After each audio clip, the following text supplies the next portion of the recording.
35 days after planting, we got some millet. I didn't film it last time, but we did come in here about 10 days ago and spread some more Japanese millet in this more bare area. And we've got some germination coming in.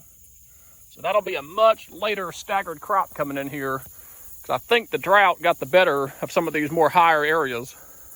Everything that was high and dry has now got a really nice carpet of germinated millet from that reseeding about a week ago.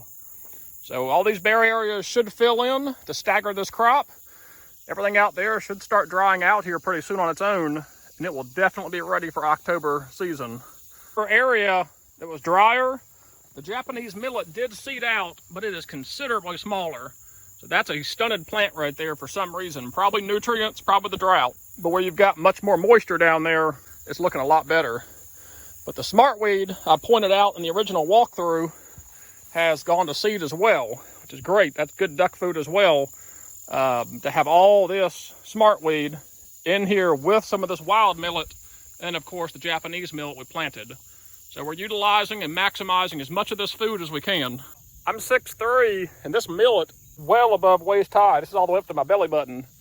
Looking really good from down low, but we're gonna send the drone up, take a look at it, see what it looks like from the duck's eye view here.